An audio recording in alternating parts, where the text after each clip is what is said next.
আসসালামু আলাইকুম রহমতুল্লাহ। আজকে একটি প্রশ্ন আছে। প্রশ্নটি হলো কৃত্রিম বুদ্ধিমত্তা এআই ব্যবহার করে ইসলামের দাওয়াত শিক্ষা ও ফতোয়া দেওয়া কতটুকু বৈধ? কৃত্রিম বুদ্ধিমত্তা এআই ব্যবহার করে ইসলামের দাওয়াত, শিক্ষা, ফতোয়া এটা দেওয়া যাবে কিনা? আলহামদুলিল্লাহ, বর্তমান যুগে কৃত্রিম বুদ্ধিমত্তা বা এআই একটি বহুল আলোচিত বিষয়। শিক্ষা, চিকিৎসা, ব্যবসা এবং তথ্য প্রযুক্তির মতো ইসলামী শিক্ষার ক্ষেত্রেও এর ব্যবহার বৃদ্ধি পাচ্ছে। তাই একজন আহ, মুসলিম হিসাবে আমাদের জানা দরকার ইসলামের দৃষ্টিতে এআই ব্যবহার করার বিধান কি। প্রথমত, ইসলাম কোনো উপকারী প্রযুক্তির বিরোধিতা করে না, বরং মানব কল্যাণে ব্যবহৃত জ্ঞান ও প্রযুক্তিকে উৎসাহিত করে। মহান আল্লাহ বলেন প্রথমেই যে পড়ো, ইকরা বিস্মি রাব্বিকাল্লাযী খলাক, খলাকাল ইনসানা মিন আলাক। পড়ো তোমার প্রতিপালকের নামে যিনি সৃষ্টি করেছেন।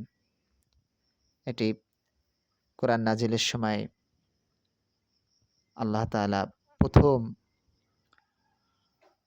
যেখান থেকে শুরু করেন সূরা আলাকের প্রথম নাম্বার আয়াত এবং দ্বিতীয় নাম্বার আয়াত।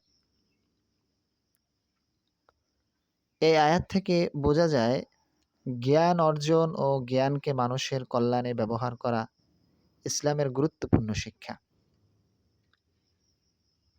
এআই মূলত একটি মাধ্যম, যেমন বই, কলম, মাইক্রোফোন, ইন্টারনেট বা মোবাইল ফোন নিজে ভালো বা মন্দ নয়। ভালো মন্দ ডিভাইসগুলো হতে পারে না, বরং এর ব্যবহারকারী যারা ব্যবহার করে ভালো মন্দ নির্ধারণ করে। একইভাবে এআই যদি কোরআন হাদিস শেখা, ইসলামী বই অনুসন্ধান, দাওয়াতি কাজে বা শিক্ষা বিস্তারে ব্যবহার করা হয়, তাহলে উপকারী কাজে ব্যবহার হবে। তবে গুরুত্বপূর্ণ কথা হলো ফতুয়া ও শরঈ সিদ্ধান্তের ক্ষেত্রে বিশেষ সতর্কতা প্রয়োজন। কারণ এআই মানুষের মতো চিন্তা করে না, এটি তথ্য বিশ্লেষণ করে উত্তর দেয়। ফলে কখনো ভুল তথ্য বা অসম্পূর্ণ তথ্য দিতে পারে। আল্লাহ তাআলা বলেন, যে বিষয়ে তোমার জ্ঞান নেই তার অনুসরণ করো না। সূরা আল ইসরা ৩৬ নং আয়াতে এটা বলা হয়েছে। এই আয়াতে আমাদের শিক্ষা দেয় যে নিশ্চিত জ্ঞান ছাড়া কোনো বিষয়ে সিদ্ধান্ত দেওয়া উচিত নয়। তাই এআই এর দেওয়া তথ্য যাচাই না করে ফতুয়া হিসাবে গ্রহণ করা ঠিক হবে না।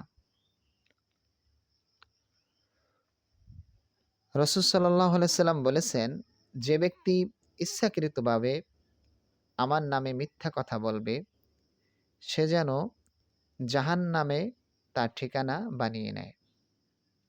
সহিহ বুখারীতে এসেছে এবং এই হাদিসটি মুতাওয়াতির। এ কারণে এআই থেকে প্রাপ্ত হাদিস বা ধর্মীয় তথ্য অবশ্যই নির্ভরযোগ্য গ্রন্থ ও আলেমদের মাধ্যমে যাচাই করা উচিত।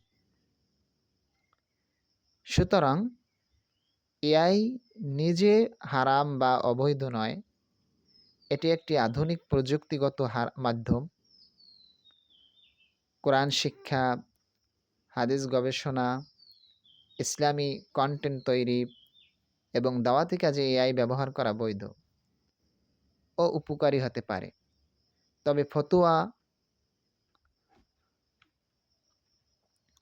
আকীদা ও শরীয় সিদ্ধান্তের ক্ষেত্রে যোগ্য আলেমদের পরামর্শই চূড়ান্তভাবে গ্রহণ করতে হবে।